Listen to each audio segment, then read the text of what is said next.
नमस्कार, debate central में आपका स्वागत है। मैं हूं अभय किशोर। हेट स्पीच भारत के लिए एक पुरानी वानगी बन चुका है। आए दिन हमारे राजनेता, जनप्रतिनिधि सार्वजनिक स्थलों पर ऐसे कई बयान देते रहते हैं जो हेट स्पीच की श्रेणी में आते हैं। लेकिन इस वक्त ये चर्चा इसलिए उठी है क्योंकि भारत की सर्वोच्च अदालत ने हेट स्पीच के मामले पर अपनी सख्त टिप्पणी की है। सुप्रीम कोर्ट ने कहा है कि हेट स्पीच से छुटकारा पाने के लिए धर्म को राजनीति से अलग करना होगा। कोर्ट ने भड़काऊ भाषण देने वालों पर कार्रवाई न करने पर सरकारों को नपुंसक तक कह दिया है। कोर्ट ने कहा है कि हेट स्पीच से निजात पाने के लिए धर्म को राजनीति से अलग करना आवश्यक है। लेकिन सबसे बड़ा सवाल यह है कि आखिर सुप्रीम कोर्ट की इतनी तल्ख टिप्पणी का असर क्या हमारे राजनेताओं पर पड़ेगा?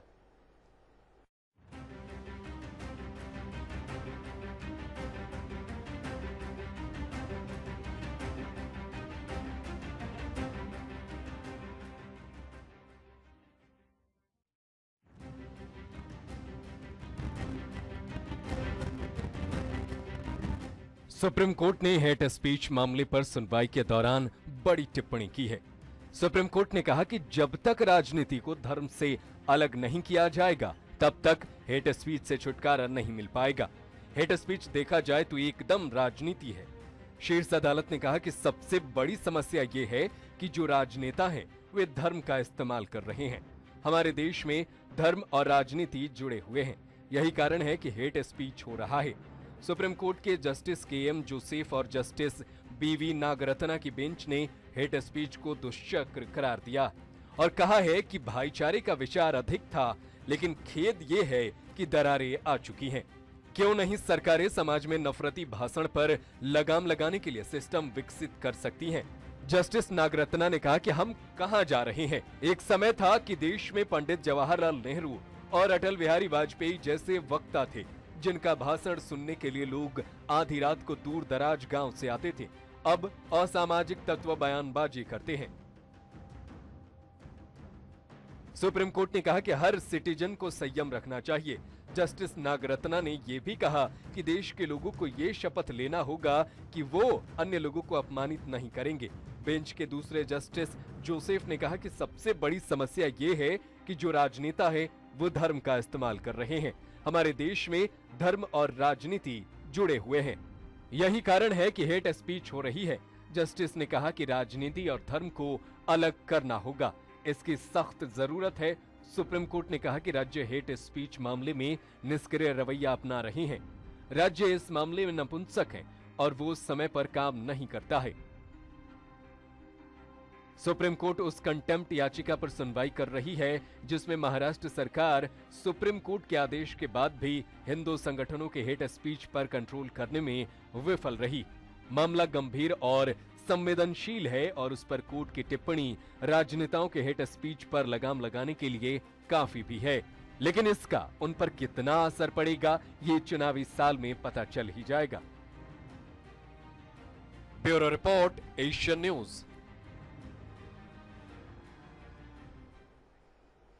तो इस मसले पर चर्चा करने के लिए मेरे साथ दो खास मेहमान मौजूद हैं। मेरे साथ हैं कांग्रेस के नेता सत्यप्रकाश सिंह और साथ ही बीजेपी के नेता निशिकांत पांडे जी। आप दोनों का बहुत बहुत स्वागत। निशिकांत जी, ये 6 वर्ष के भीतर दूसरा मौका है जब सुप्रीम कोर्ट को धर्म और राजनीति पर ऐसी तल्ख टिप्पणी करनी पड़ी है। अगर आपको याद हो तो उत्तर प्रदेश के चुनावों से ठीक पहले जनवरी 2017 में सुप्रीम कोर्ट के चीफ जस्टिस टी.एस. ठाकुर की अध्यक्षता में 7 सदस्यों की जो बेंच बनी थी, उसने भी धर्म और राजनीति के आपस में घालमेल पर चिंता जताई थी और कहा था अपने फैसले में कि वोट मांगने के लिए जाति, धर्म, वर्ण, संप्रदाय या भाषा का इस्तेमाल नहीं किया जाएगा और अगर ऐसा किया जाता है तो वो चुनाव निरस्त हो सकता है। सभी राजनीतिक दलों ने तब इसका स्वागत किया था, लेकिन इसके बावजूद आज भी हम देखते हैं कि धर्म और राजनीति का घालमेल जारी है। क्या कहेंगे आप? बिल्कुल ठीक बात कह रहे हैं। सुप्रीम कोर्ट के ये जो आदेश हैं और जो ये टिप्पणी है वो बहुत स्वाभाविक है।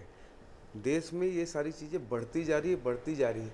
ये अलग मैटर है कि हमारी पार्टी की तरफ से हो या किसी और पार्टी की तरफ से हो। इंट्रोस्पेक्ट करने की आवश्यकता है सभी पार्टियों को, सभी दल को। देखिए, देश में और समाज में अगर जहर घुलेगा तो उसके जिम्मेदार भी हम होंगे और भुक्तभोगी भी हम होंगे। जब सुप्रीम कोर्ट ये तल्ख लहजे में कर रहा है तो वास्तव में इसका इंट्रोस्पेक्ट करना है कि जब कोई हिंदू के प्रति द्वेष भावना रखता हो वो, या कोई मुस्लिम के प्रति द्वेष भावना रखता है वो, या अपार्ट फ्रॉम दैट कि मतलब कोई जाति पे बात करता हो या कोई और को कुछ लेके बात करता हो, तो वो समाज में जहर घोलने का काम करता है। हम लोग एक पार्टी जो अनुशासन पार्टी के कार्यकर्ता हैं, अनुशासित हैं, हम लोग भी कोशिश करते हैं कि हमसे भी ऐसी कुछ मतलब इस पैरामीटर पे, हम बहुत छोटे कार्यकर्ता हैं लेकिन कोशिश करते हैं कि हमसे कोई ऐसे शब्द ना निकले जिससे किसी जाति धर्म को आहत ना पहुँचे। लेकिन क्या है, इस समाज में ऐसे लोग हैं, हमारे तरफ भी हो सकते हैं, कांग्रेस में भी हो सकते हैं, दूसरे पार्टी में भी, लेकिन इंट्रोस्पेक्ट करके सुधार की बहुत गुंजाइश है। और यही मानव समाज का एक मतलब स्वाभाविक मूल यात्रा है कि अपनी गलतियों से सीख लेकर आगे बढ़ना चाहिए। लेकिन जिस प्रकार से अभी आप लगातार 1.5 साल 2 साल से देख रहे हैं कि मोदी तू मर जा, अगर ये कल्पना देश में किसी भी धर्म समुदाय या पार्टी की तरफ से आती है, हाय हाय मोदी मर जा तू, या मोदी तेरी कब्र खुदेगी, देश के प्रधानमंत्री के प्रति अगर ऐसी भावना किसी ने रखी है तो उसके लिए सभी पार्टियों को मिल के उसका वो करना चाहिए। हालांकि ऐसा देखने को कभी नहीं मिला, फिर भी मैं आपको आश्वस्त करता हूँ भारतीय जनता पार्टी की तरफ से कि जितना अनुशासन और होना चाहिए वो भी हम करने को तैयार हैं। और चलिए, जितना अनुशासन होगा चाहिए वो हम करेंगे। यही वादा जो है 2017 में भी सभी राजनीतिक दलों ने किया था, स्वागत करते हुए सुप्रीम कोर्ट के फैसले का। लेकिन बात फिर वहीं की वहीं आती है और आज फिर सुप्रीम कोर्ट को ये तल्ख टिप्पणी करनी पड़ती है कि धर्म और राजनीति का घालमेल न करें, क्योंकि धर्म और राजनीति को जिस तरह से उन्होंने बहुत सीधे सीधे राजनेताओं को दोषी ठहरा दिया है कि ये पॉलिटिक्स है, पॉलिटिकल स्टंट है और चुनावी फायदे के लिए दोनों को आपस में जोड़ा जा रहा है। सत्यप्रकाश जी, एक तरफ बीजेपी ये कहती है कि हम धर्म को राजनीति से अलग रखेंगे, दूसरी तरफ हर मंच पर घोषणा की जाती है कि राम मंदिर कब बनेगा, ये कब होगा, वो कब होगा। आपकी पार्टी भी कोई दूध की धुली पार्टी नहीं है, सांप्रदायिक सौहार्द की बातें करती है, लेकिन जब उम्मीदवारों के चयन का मुद्दा आता है, जब समीकरणों की बात होती है, तो जाति धर्म समुदाय सभी का ध्यान रखा जाता है। कैसे इससे निकलेंगे, आपकी क्या प्रतिक्रिया? देखिए अभय जी, सबसे पहले तो सुप्रीम कोर्ट ने जो टिप्पणी की है, देखिए वो सही में विचार योग्य है। जो हालात आज देश के हैं, क्योंकि देखिए सुप्रीम कोर्ट या हमारी जो न्यायपालिका एक आधार स्तंभ है देश का, तो अगर उसने टिप्पणी की है तो ये सही में सोचने के लिए हर पार्टी, जैसे निश्चय जी ने बोला कि बात ठीक है, हर पार्टी को सोचने के लिए है कि संयम रखे, भाषा के एक सीमित रखे कि कहाँ तक बोलना है, कैसा बोलना है, जाति धर्म को आहत ना हो। मगर सबसे बड़ी बात देखिए, अभी आपने खुद ने बोला कि ये 6 साल में 2 बार हुआ है, तो अभी जो माहौल है देश का, वो देखिए सुप्रीम कोर्ट को अभी क्यों बोलना पड़ा? 6 साल में 2 बार, तो जो माहौल जो बना हुआ है, जो अभी जो देश की स्थिति है, वो बहुत ही नाजुक स्थिति में। देखिए आपने खुद ने बोला, आप बीजेपी की शुरू से अगर बात कर ली जाए, उनकी जो राजनीति होती है वो धर्म से चल रही है, और आज आपका जो डिबेट का टॉपिक भी वही है, तो उन्होंने बल्कि राजनीति में धर्म उन्होंने शुरू किया। देखिए आप शुरू से उनकी जो भाजपा के जन्म की बात कर लिए, राम मंदिर से शुरू हुआ, वो जो उनका आंदोलन था, फिर उसके बाद भी आप अभी भी इतिहास देख लीजिए, आप इनके बड़े बड़े नेताओं के, आप भोपाल की इनकी जो सांसद है साध्वी प्रज्ञा का देख लीजिए, प्रवेश वर्मा दिल्ली का देख लीजिए, फिर नुपुर शर्मा का बयान देख लीजिए, फिर नवंबर दिसंबर में अभी हाल फिलहाल में ही जो भोजपुरी स्टार उनके अभी भी के सांसद बने नहीं रहुआ, उनके ऊपर बनारस में एफआईआर हुआ हेट स्पीच को लेके। तो इस तरह के जो भी माहौल है, बीजेपी को पहले सबसे पहले देखना चाहिए कि धर्म को राजनीति में नहीं लेकर आना चाहिए। और मेरे पास एडीआर का भी ताजा रिपोर्ट है, मैं दिखाना चाहूंगा, उसमें 47% जो केसेस है वो बीजेपी के एमपी एमएलए पे है। तो ये क्यों है? तो देश की यही हालत कि हम एक इतने गंभीर मसले पर चर्चा कर रहे हैं जिस पर कि देश की उच्चतम न्यायालय को टिप्पणी करना पड़ता है कि हम इस तरह से सुपर पावर नहीं बन सकते, इस तरह से हम नंबर 1 नहीं हो सकते दुनिया में, और राज्यों को नपुंसक तक कहना है। राज्य का अर्थ सीधे सीधे स्टेट है, गवर्नेंस है। जो एग्जीक्यूटिव है वो जो समय पर कदम नहीं उठाती, ये तक कहा है। इस बीच मेरे साथ एक और खास मेहमान जुटे हैं, पंडित प्रेष त्रिपाठी जी, धर्मगुरु हैं। आपका बहुत बहुत स्वागत पंडित जी। कहते हैं राजनीति बिनु धन बिनु धर्मा, हरि समर्पे बिनु सत्कर्मा। तो ये राजनीति और धर्म का जो ये चोली दामन का साथ होता जा रहा है, देखिए धर्म के विरुद्ध ना मैं हूं, ना आप हैं, ना समाज का कोई भी व्यक्ति है, क्योंकि धर्म तो धर्म है, उसको उसकी ना तो आलोचना करनी चाहिए और ना ही हम उसका विरोध करते हैं। लेकिन क्या धर्म राजनीति में इस हद तक दखल दे कि उससे वैमनस्य फैले? आपकी दृष्टि में धर्म क्या है? देखिए, धर्म का मूल अर्थ है धारणीय सधर्म है। जो धारण करने योग्य है उसका नाम धर्म है। तो धृति अस्तेय अपरिग्रह, ये धर्म की जो दर्शक्षण है वो धारणीय है। पर राजनीति में जो धर्म दिखाई पड़ता है जी, ना तो धैर्य है, ना अपरिग्रह है, ना मतलब धर्म के किसी भी लक्षण की पालना नहीं होती है। एक दूसरा, जिस धर्म की आज आप चर्चा कर रहे हैं वो एक डिवाइस है। वो डिवाइस बन चुका है पावर गेन करने का। मैं हंस इसलिए रहा था कि इस पर चर्चाएं होती रहेंगी, पर कोई पार्टी साहस से कह नहीं सकती। मायावती हाथी बनाएंगी, कांग्रेस प्रो मुस्लिम रहेगी, बीजेपी प्रो हिंदू रहेगी। ये धर्म, जाति, संप्रदाय पर आधारित राजनीति भारत की मजबूरी बन चुका है। यदि आप आरएसएस की स्थापना का समय देखें 1925-26, तो वो हिंदू कट्टरवाद को लेकर आरएसएस की स्थापना होती है। वहीं पर तबलीगी जमात आता है 26-27 को, वो भी एक मस्जिद की तहजीब लेकर के आता है और वहां से राजनीति शुरू होती है। महात्मा गांधी कहते हैं मैं भी हिंदू हूं, और फिर शुरू होता है यहां पे मजहबी खेल। अब साहू, कुर्मी, निषाद, सोनकर, ये सारी गणनाएं होती हैं और उन्हीं के आधार पर उनको टिकटें मिलती हैं। सवाल यह है कि हमारे देश में धर्म, जाति, संप्रदाय को छोड़कर ये राजनीति करेंगे कैसे? बिल्कुल। और मोदी जी जिस बात पर ये 2017 प्रमाण से में, ये त्रिपाठी जी, नरेंद्र मोदी जी 2017 में उत्तर प्रदेश के चुनाव के दौरान, मैं कहूं संयोग ऐसा था कि 3 जनवरी 2017 को, जिस दिन सुप्रीम कोर्ट की 7 सदस्यों की बेंच ये फैसला सुना रही थी कि जाति, धर्म, वर्ण का इस्तेमाल नहीं किया जाए वोट के लिए, उसी दिन मोदी जी की एक रैली भी उत्तर प्रदेश में थी, जिसमें उन्होंने बहुत स्पष्ट कहा था कि विकास के नाम पर हमको चुनाव लड़ना है, धर्म के आधार पर नहीं। लेकिन इतने साल बीत जाते हैं, फिर भी हम देखते हैं स्थिति जस की तस है। क्या आपको लगता है मूल रूप से हमारे अंदर विकास के मुद्दे पर या और मौलिक मुद्दों पर, जिससे जनता का सरोकार है, उसके आधार पर चुनाव लड़ने का हम में साहस नहीं है?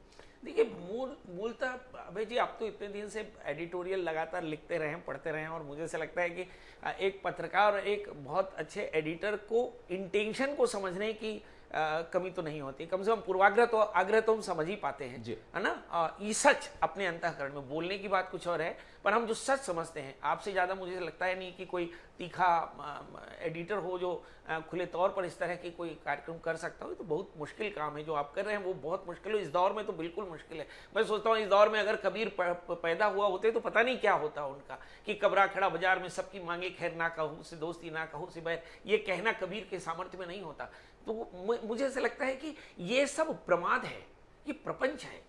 ये पार्टियां जो कहती हैं और जो करती हैं, दोनों में बहुत फर्क है। और सबसे बड़ी बात यह है, चाहे वो बीजेपी हो, चाहे कांग्रेस हो, चाहे समाजवादी हो, विकास के मुद्दे पर लड़ाई, मतलब वोट लेने जाना इनके सामर्थ्य में ही नहीं है।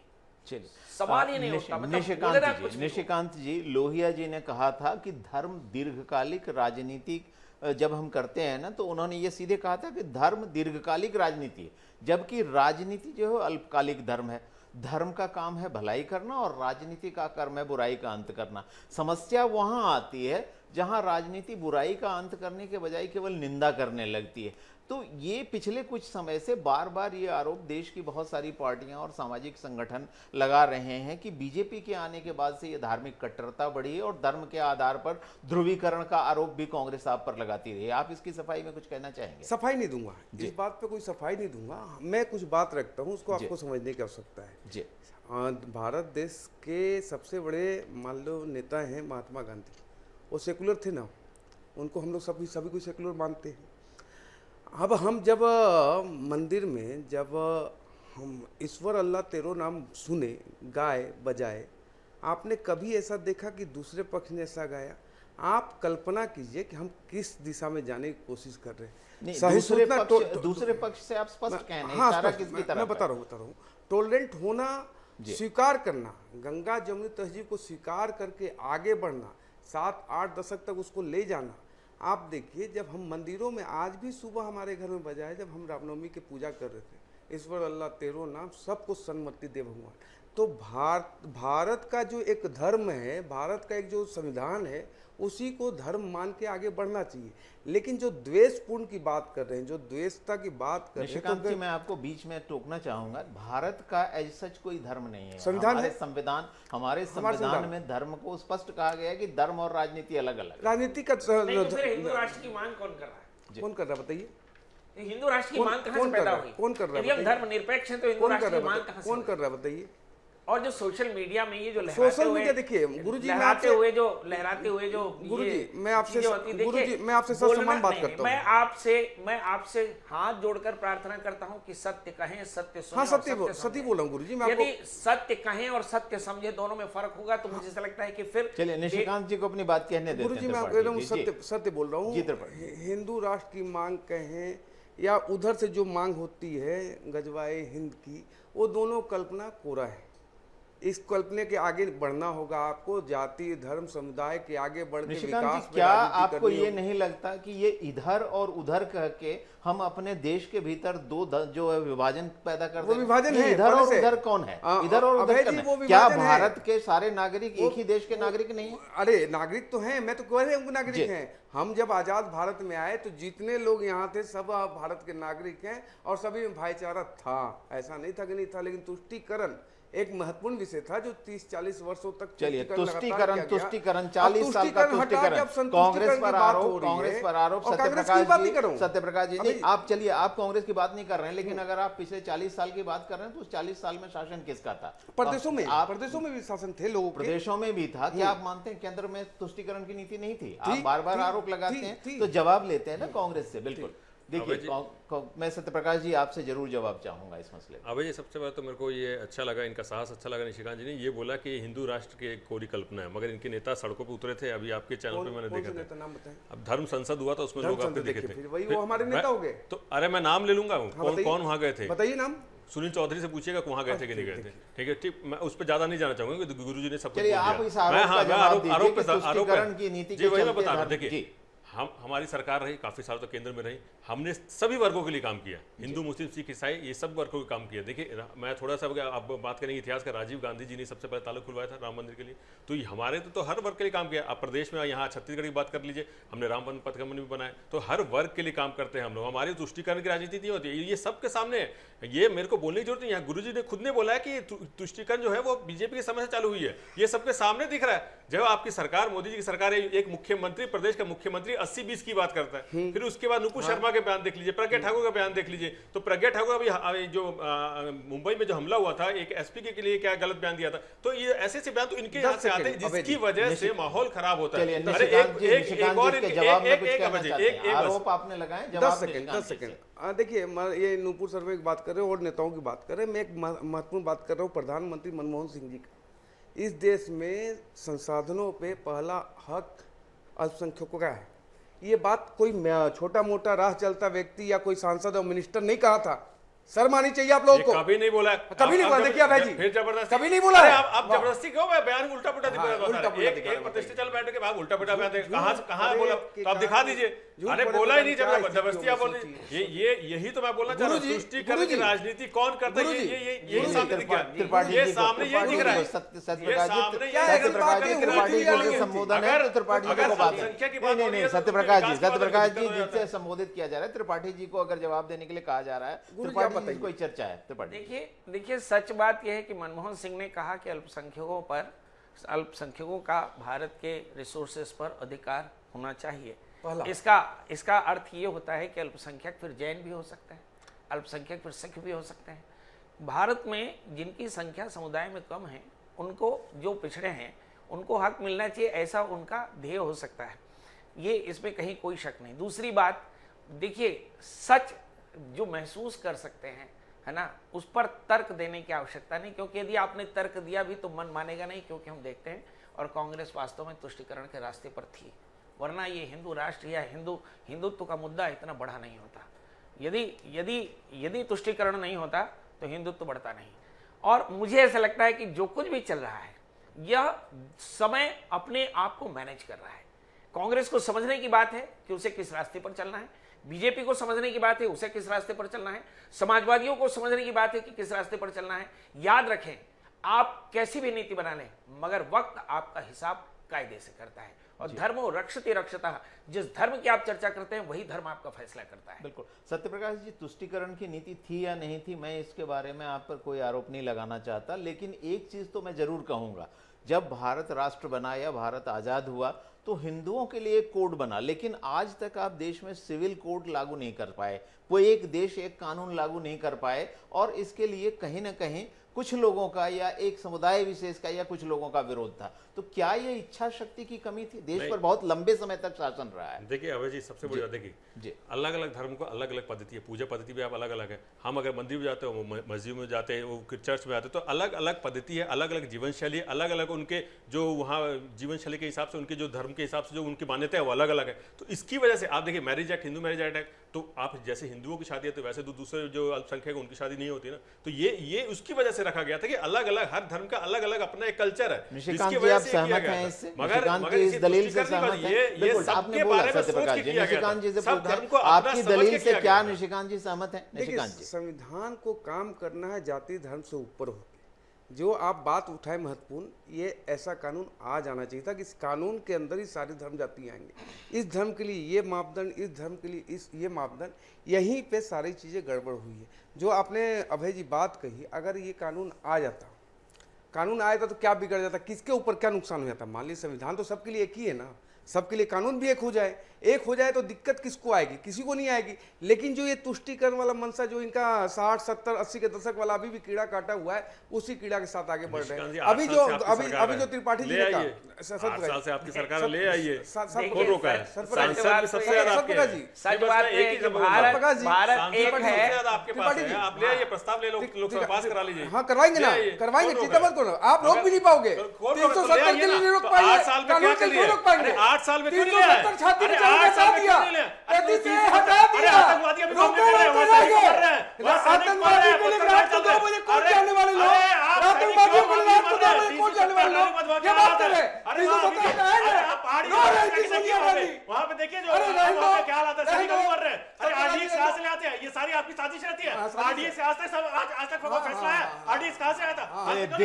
देश की संसद से कम तल के यहाँ नहीं रहती, इस बात की मुझे खुशी रहती है। खुलकर विचारों का इजाज़त। बिल्कुल, शांत हो जाइए, शांत हो जाइए, शांत हो जाइए। सप्तम सुर में कहने से कोई चीज जो है ना दर्शक के समझ में आएगी ना समस्या का समाधान होगा। निशिकांत जी, मैं अब त्रिपाठी जी से सिर्फ 10 सेकंड, उससे अधिक नहीं। त्रिपाठी जो आपने बोला कि मनमोहन जी ने अल्पसंख्यक की बात कही थी, अल्पसंख्यक में जो सबसे बहुसंख्यक है, अल्पसंख्यक में 1% जैन, 1% ये, 1.5% वो सिख, अल्पसंख्यक में जो